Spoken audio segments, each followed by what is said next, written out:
That's what 22 says. It says that he said this, don't lay a hand on him, that he might rescue him out of their hand to restore him to his father. So Reuben absolutely had that plan. Let me say this now, get them to just chuck him in a pit for a minute, and when they're not looking, I'll rescue him and send him back home to dad. That was absolutely his ultimate goal, but my question for you guys is, do you think that he should have just stood up and said, you guys are wrong, we're not killing him, leave him alone, or do you think that this was the smart thing for Reuben to do? Elisa? Cowardly. Yes. He should have just said, that's not right, we're not going to do that, but he decided to, yeah. He decided to do that? Okay, so you think it was cowardly? What do you think? Because it was cowardly because he was the oldest brother, and he should have been able to stand up to his younger brothers to save him, so they won't kill him. But at the same time, it was smart because, like Kevin said, it was however many others, I don't know, but over him, so they would have probably killed him too. Including Reuben, there would have been 10 brothers here because Joseph was 17 back at home and Benjamin was the youngest, but he would have been back home too. 9 over 1. Yeah, yeah, Reuben plus 9 others. I thought you weren't counting. No, including Reuben, there was 10 brothers that Joseph was coming to. Sorry. Naomi, what do you think? Cowardly or wise?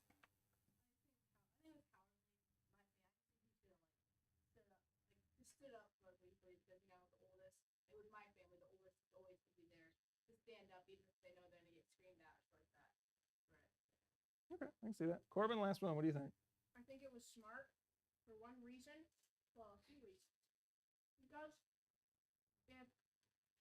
Because he can't stand up to 9 brothers who would kill him. 9 brothers, like 9 people on one that's just a little older than him. Yeah. It's a little less old. Here's something you guys might not be remembering. Back in chapter 34, we would have talked about this probably 6 months ago, so this is probably far removed from your memory. But back in chapter 34, a dude named Shechem, who lived in a city named Shechem, named after him. His father was king of the area, but he went and one of Israel, Jacob's daughters, he went and took her and assaulted her and then wanted to marry her. And Jacob's sons tricked all of the people of Shechem and then slaughtered every man in there. 2 of them did. Not even all 10. 2 of them, Simeon and Levi. Just 2 of them went and killed every man in that city. So it's probably reasonable to think that Reuben looked at his brothers and went, these are some unhinged dudes. And they already want to kill this kid. And I've watched them wipe out hundreds, if not thousands, of other guys.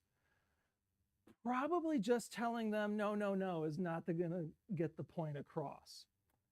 No doubt he thought convincing them to spare the life of the brother that they hated would be probably a waste of time. And I would probably agree with him. And instead of getting himself and Joseph killed, I believe that in this particular circumstance, I think Reuben was actually wise in what he was trying to do here. I think he wisely convinced them to spare Joseph's life so that he could rescue them later. He wisely took action against injustice. Sometimes we have to apply wisdom in our pursuit of what's right. He had the ultimate intention of rescuing Joseph. He was going to do the right thing. And really, at some point, his brothers would have gotten ticked at him once they realized he rescued Joseph. Because their plan was throw him in the pit, at that point, leave him alone and see what happens. And eventually they would have gone, wait a minute, the kid's gone. Reuben, what did you do? And he would have had to kind of face the music anyway. But he definitely wanted to make sure that they didn't just kill him and Joseph and everything turned out that way. Sometimes what can really happen, especially when you're young, is you can see something and you want to stand for what's right, you want to do the right thing, and you want to jump out there and do what God says to do, but we can tend to leave wisdom behind and just bulldoze our way through, and we can make a lot of mistakes along the way. And sometimes you have to slow down and be wise in the situation and say, wait a minute, what is the wise way to do the right thing? And that's something that you have to learn to consider. Yes? Also, we have to remember that God doesn't always speak literally. When he uses it, it's like metaphors. Well, I don't know. He speaks in like he's not actually like, oh, like angels like spread their light, but they don't actually spread light. You know what I mean? So like, I don't know how you use that, but like he doesn't mean everything literally. So he said to do this, I'm doing exactly this when God meant right. Into it. Well, take this example, for instance. In World War II, Hitler made this huge campaign to gas like millions of Jews. And there were people who would hide Jews in their house. Now, those people were looking at this saying, this is absolutely wrong. You can't just kill people like that. But they were also smart and wise enough to know that you couldn't just look at the Nazis and say, you don't get to kill these Jews, because they would also get shot, and so would the Jews. So they would have to wisely say, how do I help preserve their lives? How do I do the right thing while being wise and smart about this?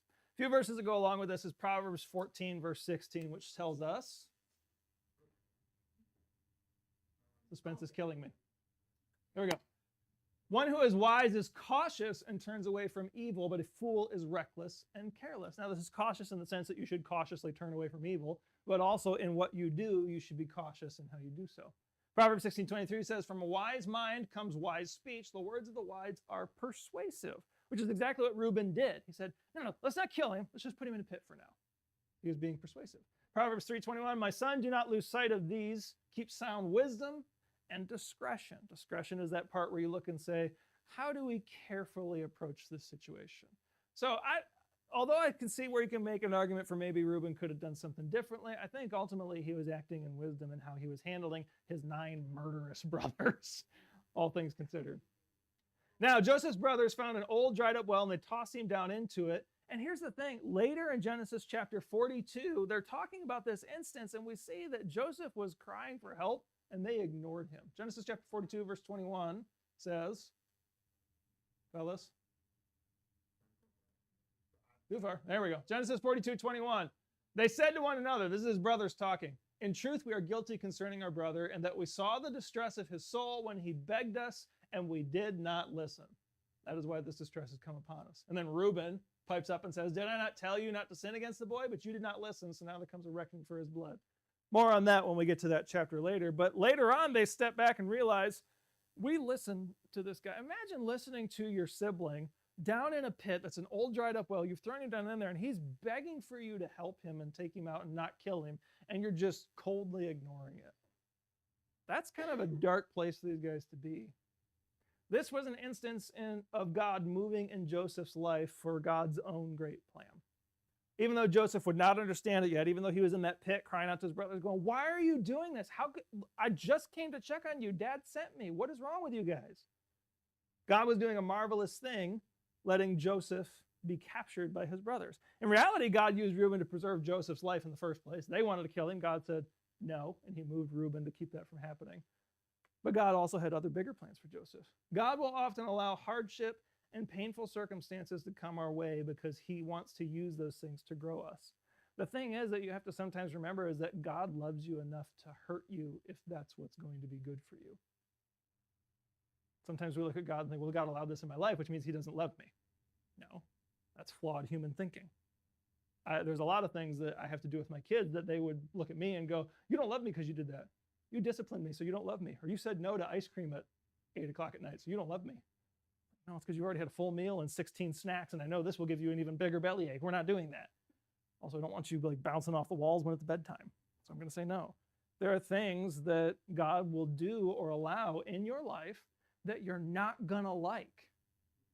They're going to be uncomfortable. They're even going to hurt because he knows that's what's good for you. If a slab of stone could feel, it probably wouldn't like all of the chiseling away that an artist has to do to create a masterpiece out of it. A slab of stone, if it could talk and if it had feelings, it would probably much prefer, hey, leave me alone, put the hammer and chisel down. That's not going to feel good. But the artist says, no, I'm going to make something beautiful out of you. You're just going to have to be patient. We have to learn to do the same thing with God, and that's what he was doing with Joseph. Next thing we're going to see is Joseph gets sold into slavery. Look at verse 25 with me. The plot thickens. They sat down to eat, and looking up, they saw a caravan of Ishmaelites coming from Gilead with their camels bearing gum, balm, and myrrh on their way to carry it down to Egypt. Then Judah said to his brothers, what profit is it if we kill our brother and conceal his blood? Come, let us sell him to the Ishmaelites. Let not our hand be upon him, for he is our brother, our own flesh. And his brothers listened to him. Then Midianite traders passed by, and they drew Joseph up and lifted him out of the pit and sold him to the Ishmaelites for 20 shekels of silver, which was roughly the normal price for like a teenage, not quite adult slave back then. In today's money, it's like $200. Yeah, it's fairly cheap for the life of a human being, yeah. Verse 29, when Reuben returned to the pit and saw that Joseph was not in the pit, he tore his clothes and returned to his brothers and said, the boy is gone, and I, where shall I go? Now, the term Ishmaelites here refers to descendants from Abraham's son Ishmael that never should have come into things because, tell him we said hi, never should have come into the world because, Abraham and Sarah tried to have a baby outside of God's way. But that term Ishmaelites ended up becoming kind of a general designation for wandering desert tribes, so that Midianite traders were also known as Ishmaelites. If you notice, it called them both here. It called them Midianite traders and it called them Ishmaelites. So that's why we see them used interchangeably here. But in verse 25, the plan of the brothers changes. First it was, let's kill him. Then it was, let's just leave him in a pit for a while and figure it out later. Then it's just like, ooh, let's make some money. Judah saw an opportunity to profit from his brother's misfortune, and he took it. They might have even seen some irony in selling into slavery the brother who dreamed that he would rule over him. They're like, he thought he was going to be our boss. He's going to go work and be a slave. This will be great. We have yet another sad example of man trying to thwart God's plans. But as always, that will ultimately fail. Isaiah 25, verse 1, God says this, Isaiah says this to God, "O Lord, you are my God. I will exalt you. I will praise your name, for you have done wonderful things, plans formed of old, faithful and sure." There's not a single thing that a single person can ever do that will stop, thwart, or change God's plan, which is kind of neat on two levels. Number one, it means that everything that's going on in this world is still fitting into God's plan. And number two, it means that for you in your life, I used to be really scared because I would hear a lot of preaching growing up about like, oh, you got to be careful. You don't want to mess up God's plan for your life. And then, I read the Bible and I realized, that's not possible. You can't mess up God's plan for your life because God has already planned and allowed for everything that you will ever do, both good and stupid. Now, that's not a reason to just go out and be reckless and go sin and, cause a bunch of havoc in your life. But take the stress level down just a little bit. If you're one of those people who's like, I really want to do what God wants, but I don't want to mess it up. How do I not mess it up? You don't. We don't have that kind of power. You're not bigger than God. You can't mess up God's plan. God said in Jeremiah 29:11, he's talking to Israel here, but this is one of those things that it's still generally applied to all of God's followers. It says, "For I know the plans that I have for you, declares the Lord. Plans to prosper you and not to harm you. Plans to give you a hope in the future." Now, I want to hone in on this word just for a second here. Prosper does not mean happy, healthy, and wealthy all the time. That's not what that means. It just means I have good things in store for you. Good things means taking care of you. It means watching over you. It means having a plan for your life. It means using you for God's glory. It doesn't necessarily mean having a huge house and 15 different cars and a bank account with, 9 zeros in it. That's not what prosper means. Prosper just means I'm going to do something with you. So just hold tight and it'll be okay.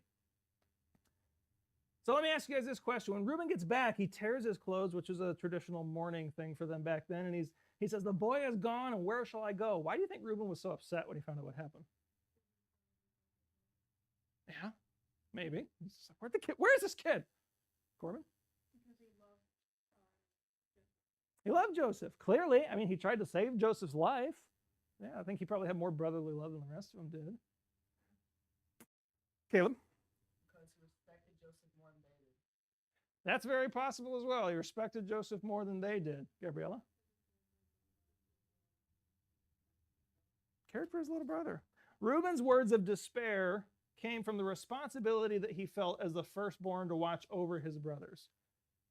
Again, we talked about this back with Jacob and Esau, about how, being the firstborn of the family carried a lot of weight back then.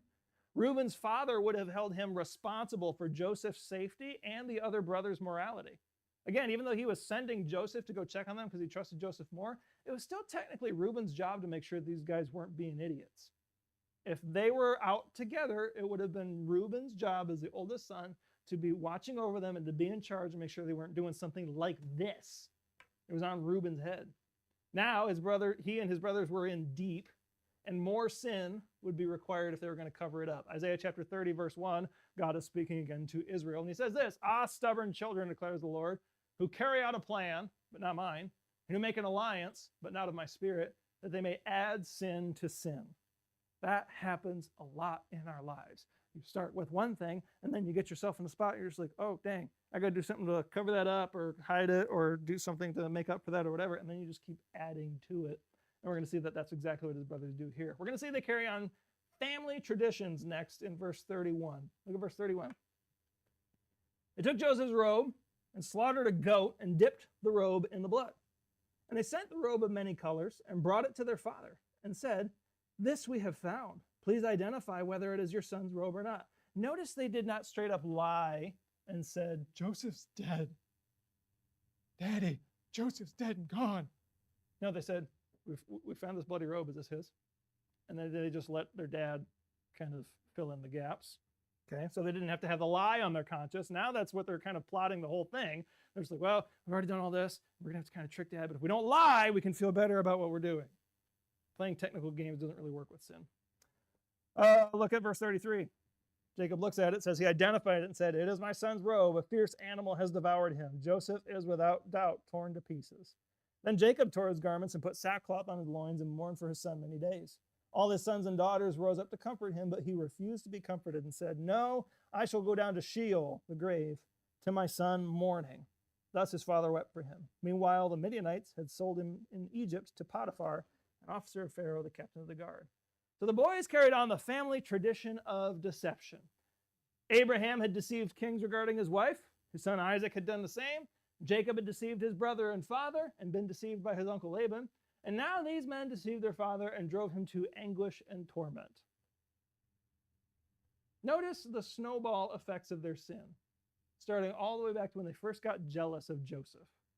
Jealousy led to bitterness, which led to hatred, which led to thoughts of murder, to greed, to betrayal, to selfishness, to deception, to damaging the people they loved, all while sinning against God every step of the way. This wasn't just about being jealous of the favoritism to Joseph anymore.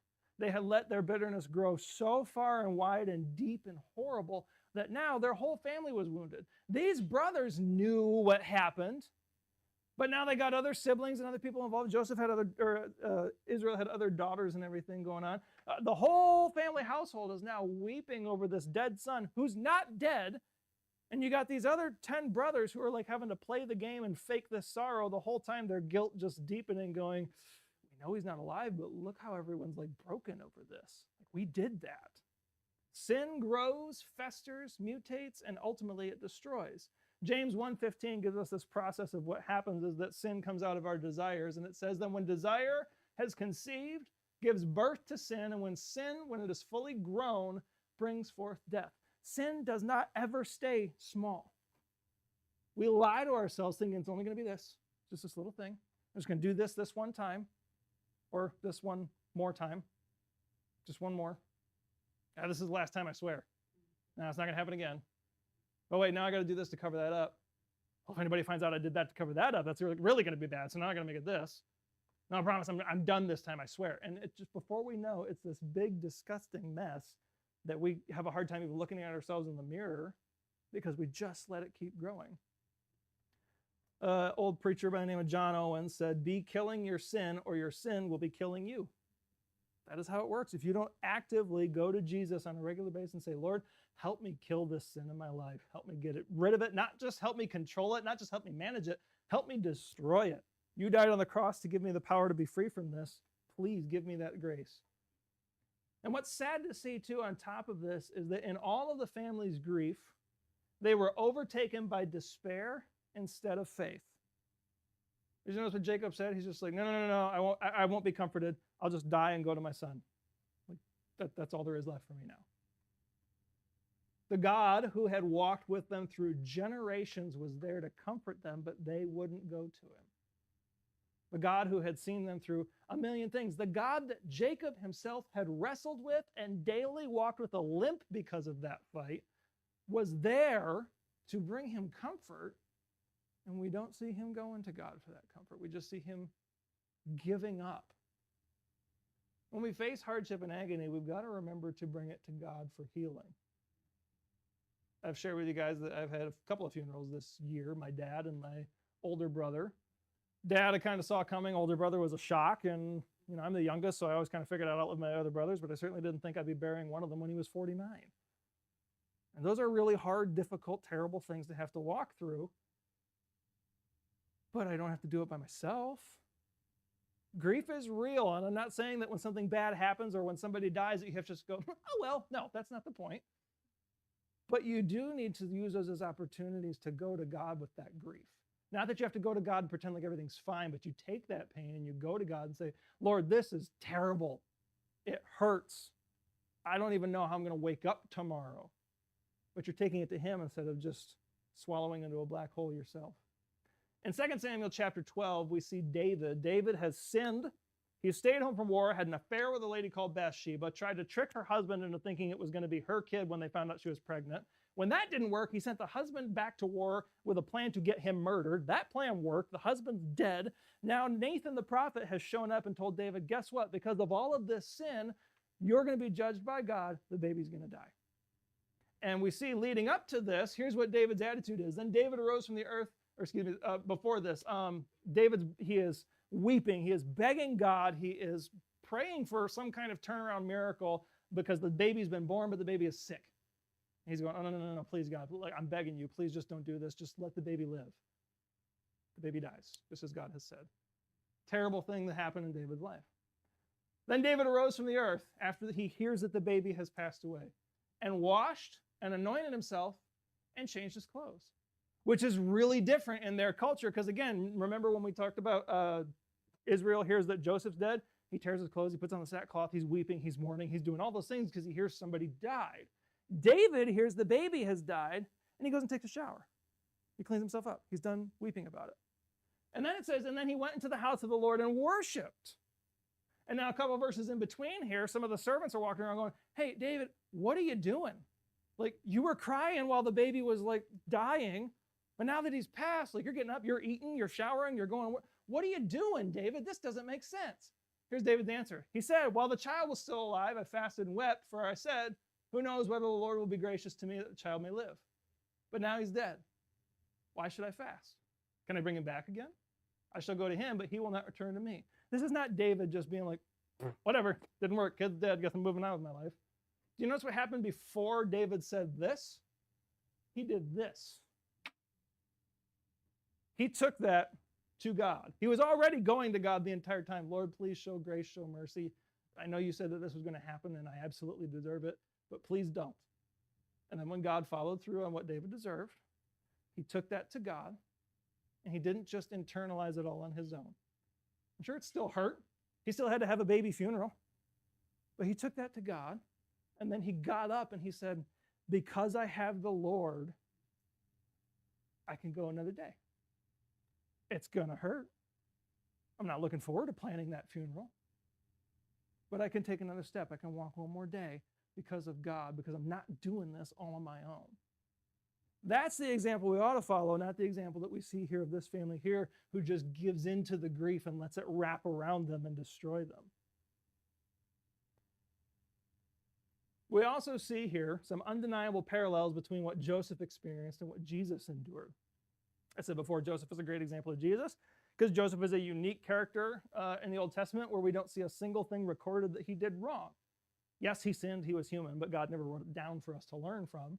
So he makes a great picture of Jesus. Joseph was despised and rejected by his brothers. Jesus was despised and rejected by his fellow Israelites. Joseph was sold into slavery by his brothers. Jesus was betrayed and sold by Judas. Joseph's brothers didn't want to shed his blood themselves, and they sold him off into Egypt. The Jews didn't want to be responsible for Jesus' death, and they got the Romans to crucify him. Joseph was lied about and cast down into a dungeon. Jesus was lied about and cast down into the grave. Joseph was raised from the dungeon and given authority and honor. Jesus was raised from the grave and given all power and honor in the universe. Almost like this whole kid's life was just to give people something to look at and point them to Jesus. Kind of like the purpose of your life as a believer. Everything about you is supposed to point to Jesus. Now, it doesn't mean that your life is going to be the exact perfect mirror picture of Jesus' life, but what you go through, how you handle things, how you praise God in the middle of it, can still point people to Jesus. Kind of the point.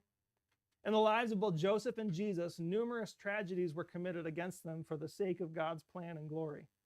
In your hardships and in your confusions, know that while God might not use your circumstances to save the world, He's still working on something amazing in your life.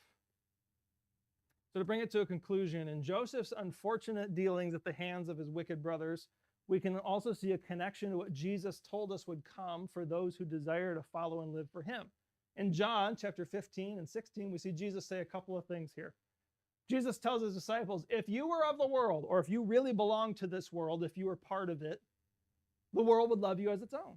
But because you're not of the world, but I chose you out of the world, therefore the world hates you. If you belong to the world and you have nothing to do with Jesus, the world doesn't have a problem with you. If you belong to Jesus and you're going to live that way, the world's going to hate you. And one of the tests of the Christian life is if you can go your entire Christian life and you never get into any conflict with the world because of your faith, you're not living it loud enough. If you can comfortably go through life as a Christian and never have any conflict with anybody because of your faith, you're not doing it right. Jesus said in John 16:33, he said, I've said these things to you that in me you may have peace. In the world you will have tribulation. Tribulation means problems, difficulties, trials, pain, heartache, lousy stuff.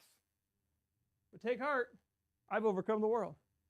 In other words, like whenever you do live your faith out loud for Jesus, whenever you put yourself out there for the Lord and it doesn't go well, or you suffer for it, or people judge you, or you lose friendships, or you lose a job, or whatever happens because you said something for Jesus, you can stand back and go, well, he said that was going to happen, so I don't know why I'm surprised, but also I've got him and he's already kicked this whole world's butt, so why am I even so stressed about it? I've got him, which means I have more than this world could offer me anyway. The world hates Jesus and those who follow him. If you're going to pursue a life that is bold for Jesus, prepare for yourself to be mistreated and attacked. But take courage that just as God took care of Joseph, he will take care of you through the power and the victory of Jesus. I'm going to pray and then we're going to go to our small groups. God, thank you for this privilege that we've had to study your word tonight. I pray that you'd help us as we go into our groups. Help us to continue to hone in on this, to know that sometimes life gets difficult, and it'll get difficult because we're following you. Joseph's brothers didn't like him, not just because of their father's favoritism, how much their father loved him, but because of his upright character.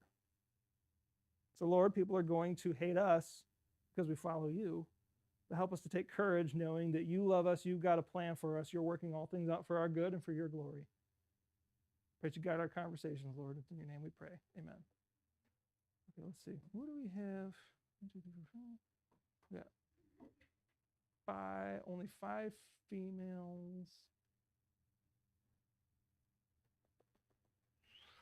Why don't we do a ladies group and a boys group? So ladies, you can follow the ladies in there, and fellas, you can follow me out there.